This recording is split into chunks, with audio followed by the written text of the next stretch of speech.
오늘은 참 우리에게 참 익숙한 내용의 말씀입니다. 어떻게 보면 주일학교 때부터 많이 들었던 내용이고, 어떻게 보면 주일학교 때부터 학생의 또 대학교 수업, 그 외에 또 여러 성도 형제님들이 이 말씀을, 이 부분을 또 다루는 걸 많이 저도 듣게 되는 것 같아요. 그래서 저는 계속 이걸 묵상하면서 주님께서 이 부분을 제 삶 가운데에서도 이렇게 컨빅션 해주시고 보여주시면서 참 많은 가르침이 있었던 것 같아요. 그래서 오늘 같은 경우는 이 다니엘이라는 책을 보면서 저는 이것을 주님이 허락하실 때까지 계속 나아갈 예정입니다. 이번 주는 1장, 다음에는 2장, 그 다음엔 3장, 6장까지. 왜냐면 1장부터 6장은 다니엘과 그 세 친구들의 삶에 대한 이야기고, 7장부터 끝까지는 예언서이기 때문에 예언서는 저는 터치하지 않고 그들의 삶이 어땠는가, 하나님은 어떻게 그 삶 가운데 일하셨는가, 그 부분을 좀 다루려고 합니다. 다니엘이라는 책을 보면 또 여러 가지 특징들이 있죠. 일단 첫 번째 좀 특징은 이제 기적이라는 게 존재하죠, 그 책에는. 근데 우리가 또 이것을 볼 때, 삶에 적용할 때 조금은 조심해야 될 부분은, 다니엘 삶에 기적이 일어났으니까 내 삶에도 기적이 일어나겠다라는 것을 또 그렇게 바로 해석하면 위험성이 있다는 부분입니다. 왜냐하면 성경을 통틀어서 보면, 특히 구약 시대를 보면 하나님께서 기적을 한 부분이 비율적으로 그렇게 많지 않아요. 우리는 많다고 생각하는 이유가, 많은 유명한 이야기들이 기적으로 관여되어 있기 때문에 그런 생각이 드는 거지. 우리가 창세기부터 말라기까지 보면 기적을 일하는, 그 기적을 경험한 인물들은 비율적으로 그렇게 많지 않아요. 근데 다만 이 책에서 우리가 집중적으로 볼 수 있는 것은, 오늘날 내가 그리스도의 삶을 살면서 어떻게 하나님께 내 삶 가운데 일하시는가, 언제 하나님께서 내 마음 가운데 반응하고, 언제 하나님께서 직접적으로 내 삶 가운데 일을 하시는 분이신가. 근데 언제 어떻게 일어나는지는, 그 부분을 우리가 교훈으로 삼을 수 있는 것 같아요. 제가 이것을 또 이 부분을 봤을 때. 그래서 오늘은 1장이라는 책을 보게 되겠습니다. 문맥은 그렇죠. 여기서 지도를 보시면 빨간색 부분은 그 당시 이 책이 1장에 쓰여지는 그 바벨론 왕국의 크기였습니다. 역사적으로 보면 대왕국이에요. 대왕국들이 한 세대마다 있는데, 이때 왕국은 바벨론이 차지하게 됩니다. 자, 여기서 질문 퀴즈 하나 갈게요. 바벨론 다음 이은 큰 왕국은 이름은 어떻게 되나요? 바벨론 다음에 다니엘에 나오죠. 페르시아입니다. 자, 파란색에 보이실지 모르겠지만 오른쪽 밑에 부분에 페르시아 보이죠?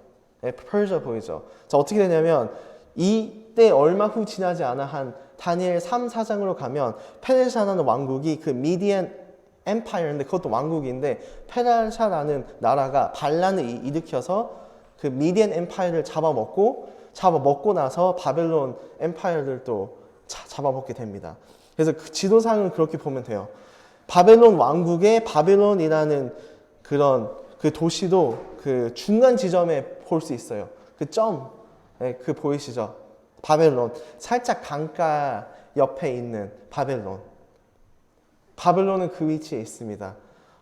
왜 이것을 얘기하냐면, 또 그렇게 중요한 포인트는 아니지만, 나중에 우리가 다니엘은 어땠을까? 다니엘은 어떠한 경험을 하고 있었을까라는 부분을 갔을 때 이 지도상 부분이 그래도 도움은 좀 되긴 합니다.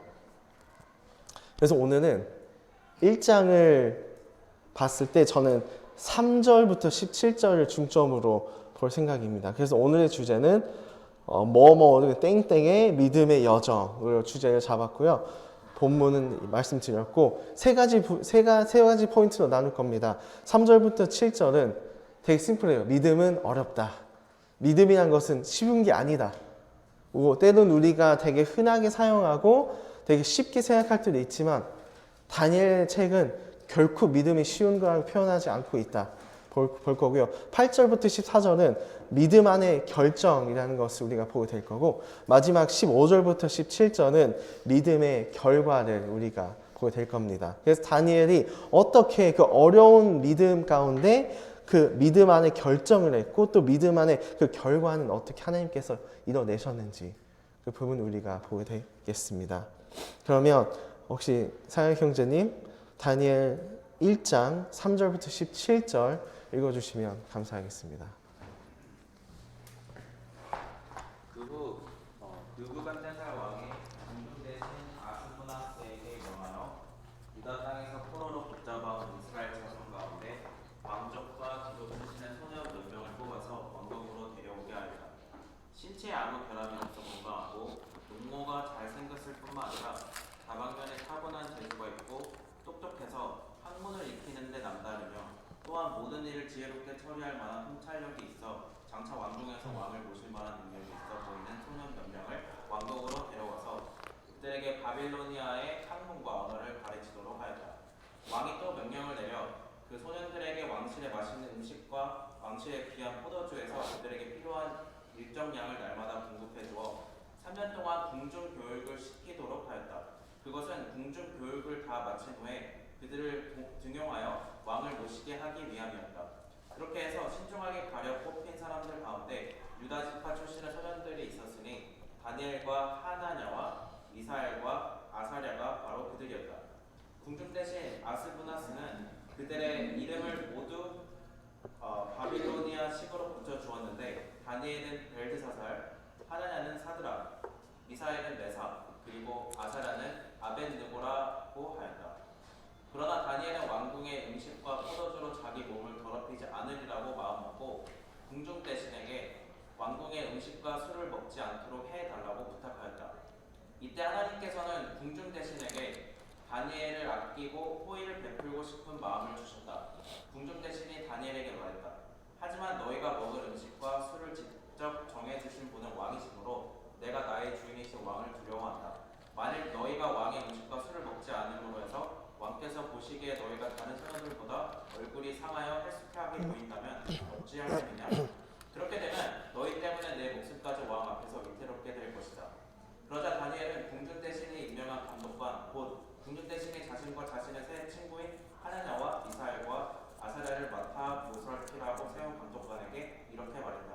간절히 부탁드리오니 부디 저희들을 열흘 동안만 시험해 보십시오. 저희가 열흘 동안만 채소와 물만 마실 수 있도록 허락해 주십시오. 그런 후에 저희의 얼굴 모습을 왕실 음식을 먹은 다른 소년들의 얼굴 모습과 비교해 보시기 바랍니다.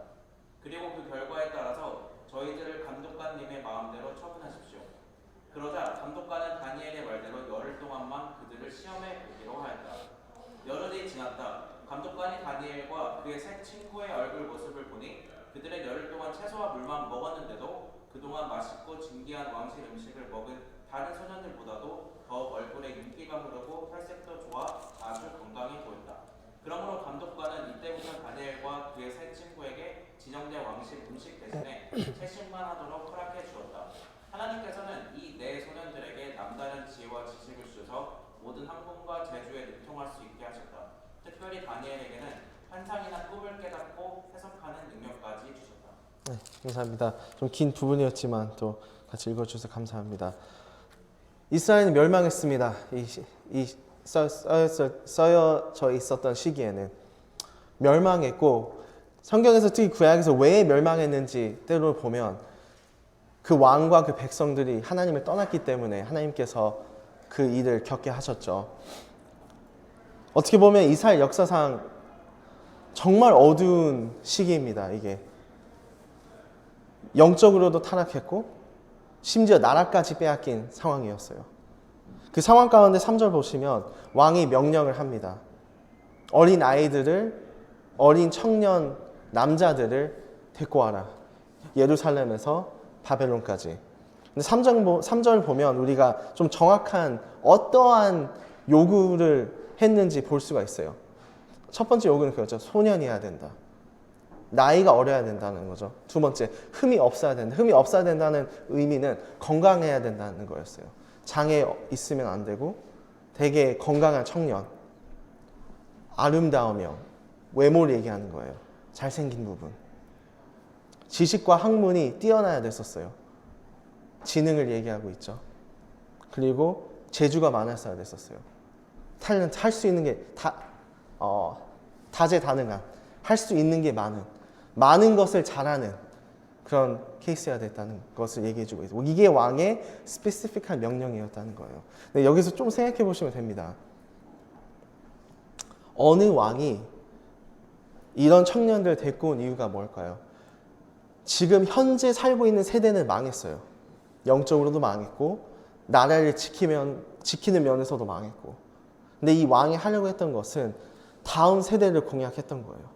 어린 세대, 가장 다음 세대들, 이스라엘과 유다의 세대를 이끌어 나갈 수 있는 최적화된 그룹이에요. 이게 남자죠, 어리죠, 건강하죠, 외모도 뛰어나죠, 지능이 높죠, 스마트하죠, 그리고 거기다가 탤런트까지 많아. 다음 세대를 공략한 거예요. 다음 세대가 더 이상 하나님을 위해서 일할 수 없도록. 이번 세대가 망했다면 다음 세대를 목을 졸라가지고 더 이상 숨을 쉴 수 없도록 영적으로 아예 바벨론의 사람으로 만들기 위해서, 그 씨를 말라버리기 위해서 하는 일이었습니다.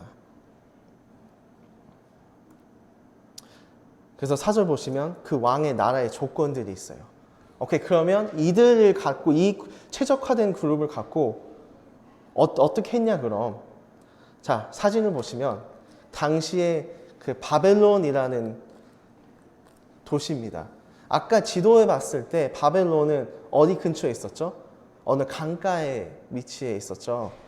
그래서 바벨론은 너무나도 아름다운 도시로 알려졌습니다.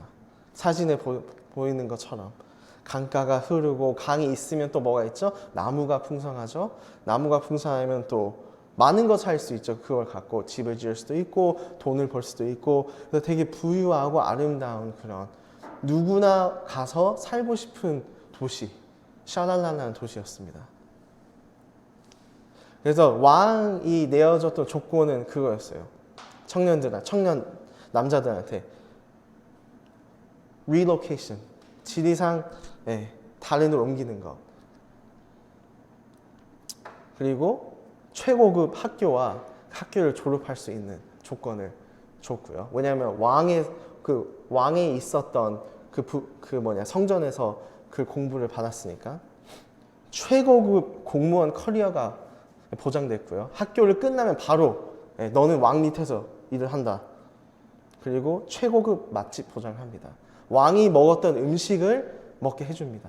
그 당시에 먹을 수 있었던 정말 최고의 음식들, 그게 바로 조건이었어요. 근데 여기서 우리가 잠깐 멈춰서 우리는 생각해 볼 수가 있습니다.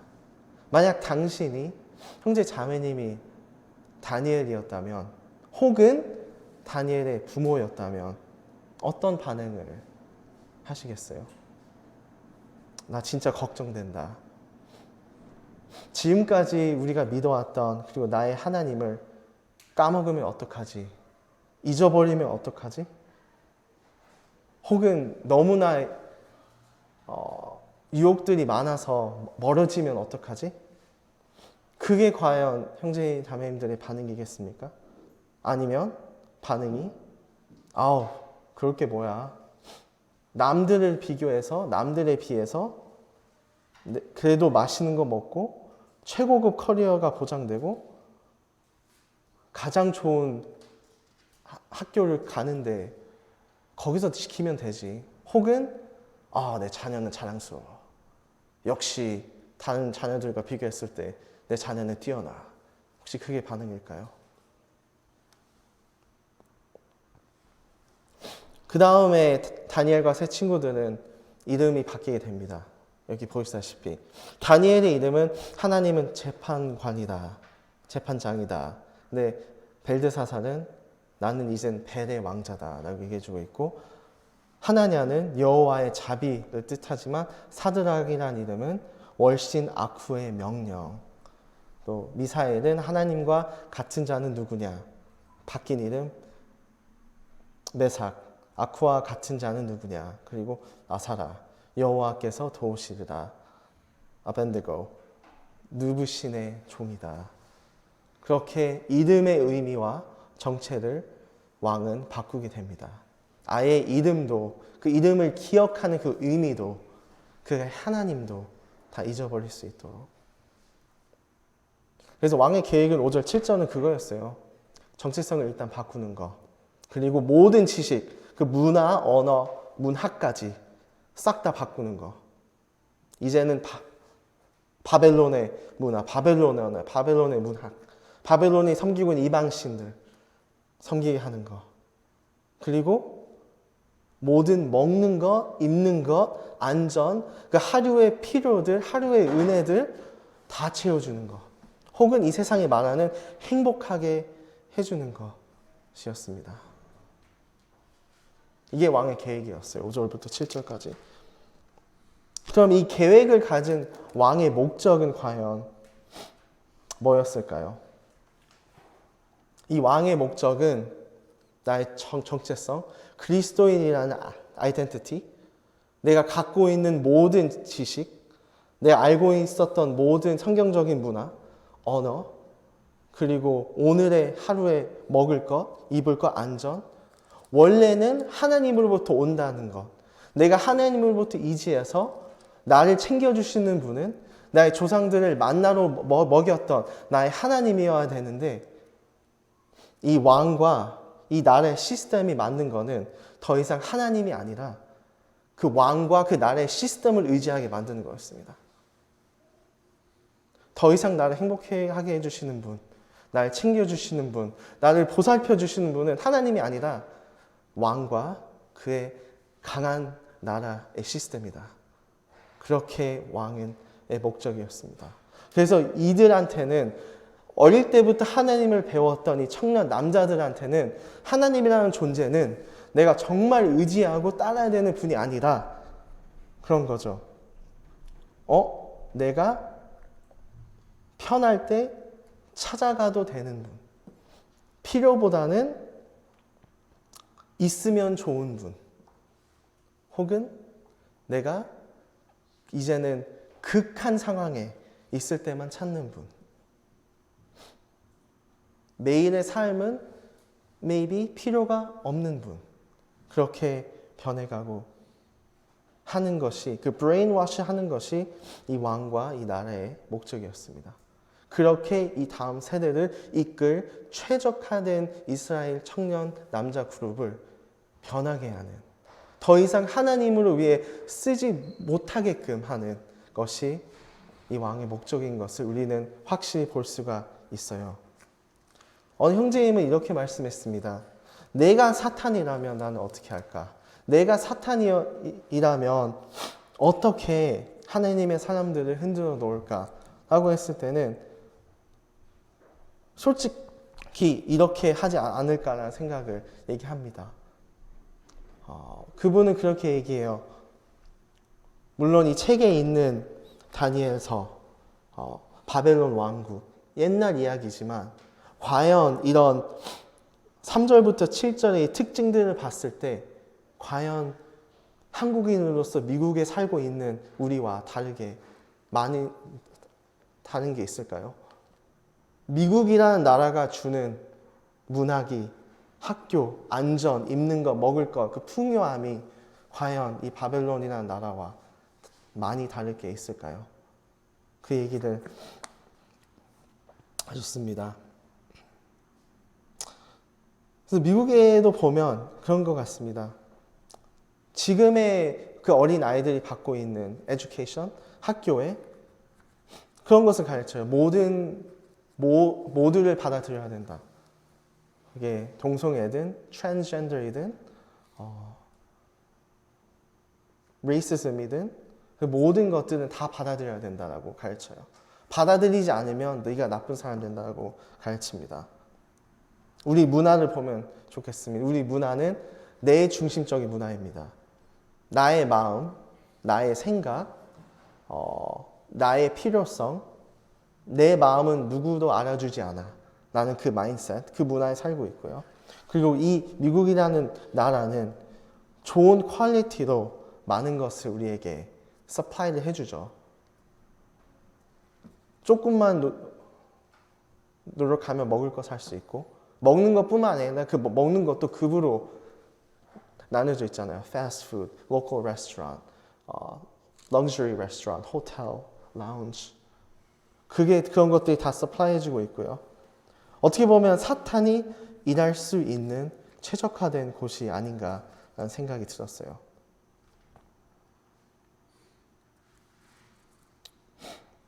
그래서 사탄의 계획, 그리고 다니엘이 겪었던 어려움은 내 주위에 있는 모든 것들이 하나님으로부터 멀어지게 하는, 내가 믿는 자로서 쓰임받지 못할 쓸모없는 일꾼으로 만드는, 그리고 내 인생이 뜨겁지 않고 차갑지도 않고 미지근한 인생으로 만드는 그런 목적이 아니었나라는 생각이 듭니다. 더 이상 믿음이 필요 없는, 모든 것이 공급되는, 믿음의 공간이 없는 그런 삶을 살고 있었던 다니엘을 보게 됩니다. 그래서 이 첫 번째 부분은 믿음이 어렵다라는 타이틀을 지은 이유입니다. 어렵습니다. 그런 삶 가운데 믿음으로 살기에. 다음 포인트 가겠습니다. 8절부터 14절은 믿음 안의 결정이라는 부분이 나옵니다. 8절 보시면 첫 번째 단어가 한국어는 어떻게 되는지 모르겠지만 영문으로 보시면 but이라는 단어가 나와요. 그러나. 근데 우리가 그러나라는 단어를 썼을 때는 어떤 의미냐면, 예를 들자면 어느 방 안에 그런 flow라는 게 있잖아요. 어떤 사람들은 한쪽으로 생각하는데 그러나가 들어오면 그걸 아예 반대하는 그런 상황일 때 쓰이는 단어잖아요. but. 쉽게 예를 하나 생각해 봤어요. 솔직히 좋은 예인지 모르겠지만 우리가 다 같이 회식을 나가요.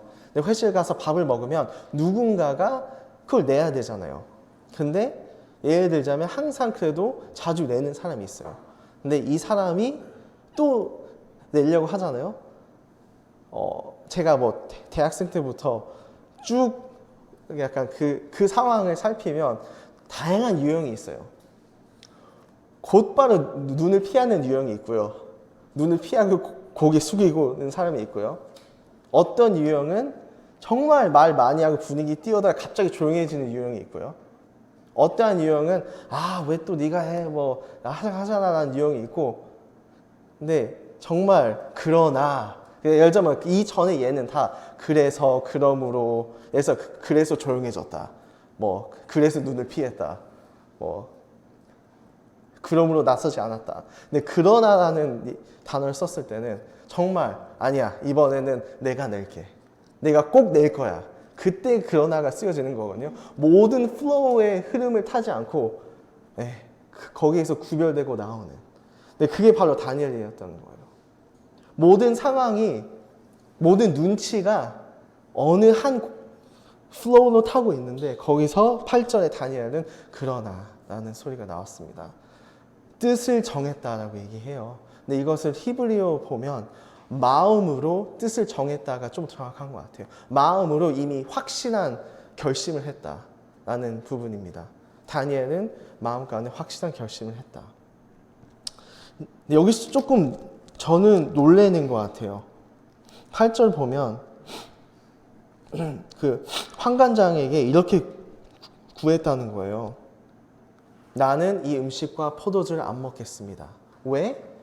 나는 내 몸을 더럽히지 않겠습니다. 라고 얘기했어요. 근데 좀 놀라워요. 저는. 왜냐면 이건 디스거든요. 왜냐면 이 환관장은 공무원이란 말이에요. 근데 공무원은 완전 따르는 하고 어떻게 보면 섬기고 예배하는 사람은 왕과 그 나라란 말이에요.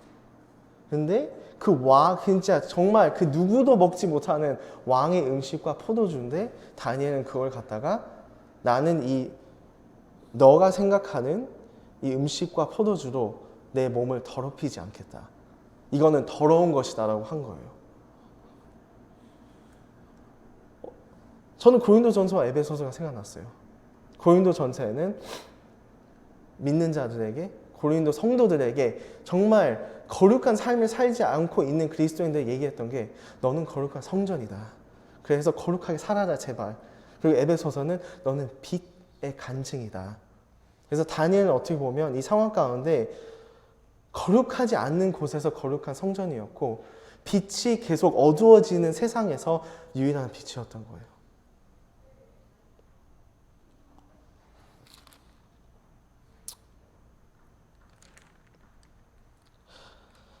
그래서 다니엘은 그렇게 하고 확실히 쓰고 솔직하게 얘기하고 나아갑니다. 난 결정했다. 그리고 행동을 옮깁니다. 더럽히지 않겠다. 성도님들 여기서 보시면 이들 삶 가운데 하나님은 언급되지 않다가 처음으로 이들 삶 가운데 언급되는 것이 9절입니다. 다니엘이 마음을 먹고 결정을 하고 행동을 했을 때 하나님께서 그때부터 반응하시고 다니엘 삶 가운데 일하시기를 시작을 합니다. 9절에 환관장에게 은혜와 긍휼을 얻게 하였다입니다. 그 얘기는 환관장이 다니엘을 정말 좋게 봤다는 거예요. 많은 그 청년 남자들 중에 좋게 보게 했다. 근데 누가 했느냐? 그건 하나님이 길을 열어주셨다는 거예요. 그 마음의 문을 하나님께서 여셨다는 것을 얘기해 주고 있어요. 그래서 여기서 확실히 볼 수 있는 것은 하나님은 사람의 마음을 여신다라는 것을 우리가 볼 수가 있습니다. 그래서 여기서 우리가 생각해 볼 수 있는 것은 그 많은 유대인 청년들이 있었는데 하나님은 그 많은 유대인 청년들 중에 유대인 청년들도 어떻게 보면 이 약속된 땅, 약속된 민족의 자녀들인데 누구의 삶 가운데 일하시기를 결정했는가라고 하면 믿음으로 살려고 하는 그런 사람들 삶 가운데 일하시기를 반응하시기를 결정하신 하나님을 볼 수가 있어요. 그래서 하나님은 믿음 안에 충실한 자에게 일하신다. 더욱더 많이 일하신다. 이거는 여러 본문을 봤을 때 통일되는 부분인 것 같아요. 우리는 때로는 그치 내가 믿는 자지 난 구원 받았지. 그럼 하나님은 내가 어떻게 살든 내 삶 가운데 일하실 거야. 왜냐하면 포기하지 않는 하나님이기 때문에 그렇게 생각한단 말이에요.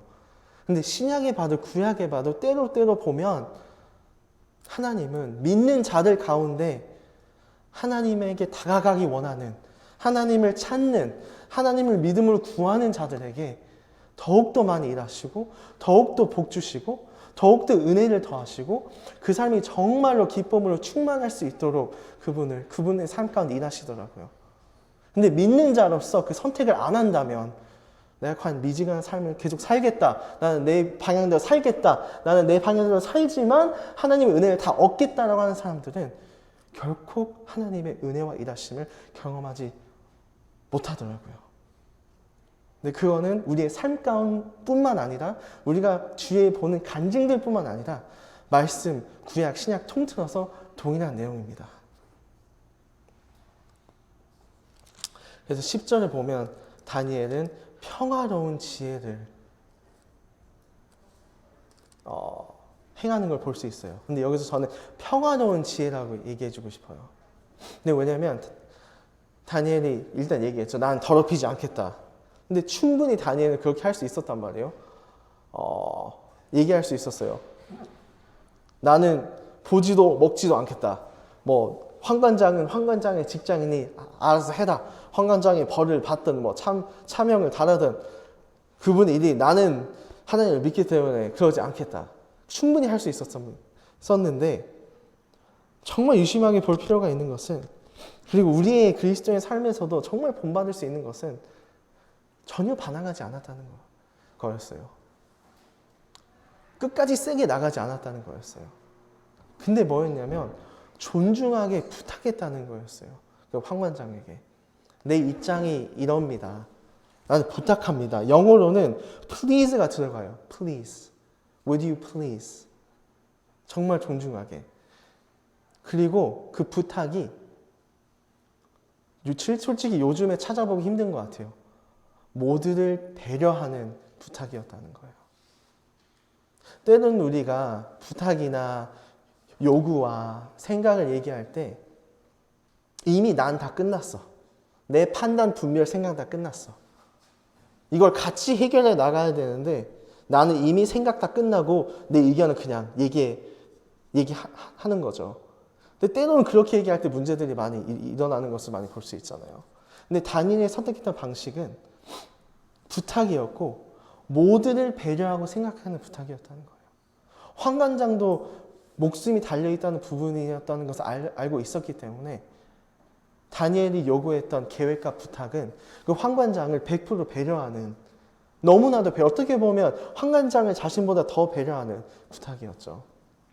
근데 부탁이 그거였잖아요. 10일 동안 우리를 시험해 달라. 10일 동안 우리가 하나님께서 우리와 함께 하신다는 것을 증명할 수 있는 기회를 달라. 그리고 증명해서 우리가 자신의 직장에 아무런 지장이 없으면 그러면 나머지 3년 그렇게 해달라. 배려하는 부탁이었어요. 배려하는 부탁. 우리 삶 가운데도 과연 우리의 생각을 생각할 때 때로는 그게 우리의 강한 생각일지라도 어떠한 자세와 태도로 나온지 우리는 생각해 볼 필요가 있는 것 같아요. 다니엘이 얘기했던 이 방식이 존중하고 반항하지 않고 배려하는 그 부분이 평화로운 지혜라면 그의 반대는 평화로운 지혜가 있을 수밖에 없죠. 평화의 반대는 혼란이고 지혜의 반대는 주장이잖아요. 혼란스러운 주장밖에 안 되는 겁니다. 평화로운 지혜, 이 부분을 기억해 주셨으면 좋겠습니다. 그리고 다니엘이 10일 동안 시험해달라는 이 요구를 했을 때, 부탁을 했을 때 어떻게 또 다 영적인 측면에서는 다니엘도 그가 믿을 수 있는 공간을 자신에게 줬던 거예요. 근데 이 부분은 참 중요한 것 같더라고요. 첫 번째 포인트, 믿음이 어렵다였잖아요. 믿음이 어려웠던 이유는 뭐였어요? 믿음을 실천할 수 있는 공간이 없었기 때문이었잖아요. 다 왕과 그 왕국이 채워졌기 때문에. 근데 다니엘은 그 상황 가운데서도 그렇게 안 했어도 됐는데 자신이 하나님을 믿을 수 있는 여유의 공간을 뒀던 거예요. 10일간의 그 시간을 두고. 근데 과연 우리 삶 가운데에서도 하나님 일하실 수 있는 이 공간을 우리는 내어주고 있는지 라는 질문을 내어주고 싶습니다. 모든 것을 현실적으로 채우려고, 모든 것을 내가 할 수 있는 능력으로 채우려고 하는 건지, 아니면 하나님이 정말 이 부분은 내가 어떻게 할지 모르니 하나님께서 일해 주시길 기도합니다. 어떤 방법인지 모르겠지만 하나님께서 일해 주시기를, 그리고 내가 하나님의 일하심을 경험하기를, 그래서 하나님의 영광이 나타나기를, 과연 그 믿음의 실천의 부분 우리는 다니엘처럼 하고 있는지, 이 부분에서는 우리는 볼 수가 있죠. 그래서 우리는 10절 이후로 그 믿음의 시작을 우리는 볼 수 있습니다. officially 시작됐어요. 믿음의 시작. 그리고 여기까지 오는 것을 보면 다니엘은 마음 가운데 이것을 뜻을 정하였고 환관장에게 이것을 얘기하는 결정을 했고 행동으로 옮겼고 그리고 10일간의 시험을 먹기도 합니다. 우리의 믿음이, 우리의 영적인 생활이 때로는 마음에서 많이 그칠 때가 있는 것 같아요. 제 삶에서도 보면. 마음 가운데는 말씀을 들을 때마다 뜨겁고 말씀을 읽을 때, 묵상할 때 뜨거운데 거기서 멈출 때가 너무 많아요. 근데 때로는 결단을 해야 되고 행동으로 옮겨야 되고 하나님께 그 믿음의 공간을 내어드려야 되고 그 공간의 과정을 임해야 되고 그리고 그 가운데 하나님을 찾아야 되는데 마음에, 생각에 멈출 때가 너무 많이 있지 않나 하는 생각이 듭니다. 그럼 10일간의 삶 가운데 어땠을까요? 우리 다들 알잖아요. 그 다니엘의 인물이 어땠는지 1장부터 6장을 통틀었을 때 10일간의 삶 가운데 나머지는 다 고기를 먹고 너무나도 좋은 디저트를 먹고 있는데 하루에 삼시세끼 아침, 점심, 저녁 나는 곡식과 야채만 봤는데 과연 어땠을까요? 그 심정이. 받았을 때마다. 우리가 아는 다니엘과 세 친구들은 2장, 3장, 4장, 5장, 6장 있는 것처럼 하나님께 기도드리지 않았을까라는 생각이 들어요. 바벨론이라는 도시에 할 수 없었던 공간에 기도를 하지 않았을까요? 의지를 하지 않았을까요? 하나님께서 정말 그 결과를 이뤄내 주시기를 너무나도 간절히 매달리면서 기도하지 않았을까요? 너무나도 그랬을 것 같다는 생각이 듭니다. 그래서 결국에는 우리가 11, 13, 14 보면 믿음은 하나님을 움직이신다는 것을 볼 수가 있어요. 하나님은 함께 계속 일하시고 있고 쭉 일하시고 계실 거라는 것을. 마지막 부분을 가겠습니다. 믿음의 결과 15절, 17절 10일 동안 그들은 곡식과 야채들만 먹었죠. 나머지는 고기를 먹는데 어떻게 됐을까요? 하나님께서 일하셨기 때문에 그들은 더욱더 건강해 보였습니다. 더욱더 살찌게 보였다고 얘기해주고 있습니다. 여기서 우리는 확실한 차이를 볼 수 있어요. 하나님께서 일하셨을 때, 하나님께서 일하시지 않았을 때. 얼마나 많은 다른 청년 남자들이 왔는데 그 4명만이 그 모든 청년 남자들보다 더 좋아 보였다는 거예요. 과학적으로도 말이 안 되고 신체적으로 말이 안 되지만 하나님께서 일하셨을 때는 그것을 다 뛰어넘으시고 그 영광을 나타내시는 장면을 볼 수가 있습니다. 그리고 이 10일간의 그런 시험이 끝났을 때 하나님께서 축복을 더해주세요. 그들에게 은사를 주십니다. 지혜의 은사, 지식의 은사, 그리고 다니엘에게는 꿈을 해석할 수 있는 은사. 여기서 우리가 멈춘다면 오해할 수 있는 거 하나는 그런 것 같아요. 그래, 내가 하나님을 믿으면 내가 뭘 얻게 되지. 어떻게 영어로는 prosperity가 하시거든요. 복 주시는 하나님, 나는 복 주시는 하나님이다 라고 볼 수 있지만 우리가 나머지 2장, 3장, 5장, 6장 나머지 한 달, 2달, 3달 걸쳐서 보게 될 텐데 이들은요 하나님께서 복 주신 이 은사 때문에 더욱더 더 큰 시험을 받게 되고 더욱더 삶의 위기를 겪게 되고 그리고 더욱더 힘든 시기를 보내게 됩니다. 하지만 근데 하나님이 주신 이 능력을 통해서 이 은사를 통해서 그들은 시험을 당하지만 강도 높은 시험을 당하지만 하나님이 더욱더 드러나게 되는 이야기가 앞으로 펼쳐집니다. 그래서 여기서 볼 수 있는 부분은 믿음으로 충실한 자에게 은사와 탤런트를 더욱더 주신다. 무엇을 위해서? 하나님의 영광과 그 왕국의 사역과 그 일을 위해서. 그래서 우리는 볼 수가 있죠. 이 다니엘과 세 친구들의 믿음의 여정, 오늘의 주제, 믿음의 여정. 그들은 선택지가 놓여져 있었습니다. 바벨론이라는 도시에 이 문화, 시대, 모든 흐름에 따라 살 것인지 혹은 그 가운데 흐름 가운데 하나님의 방법으로 살 것인지 믿음으로 살 것인지 그리고 하나님의 방법을 살며 하나님을 경험할 것인지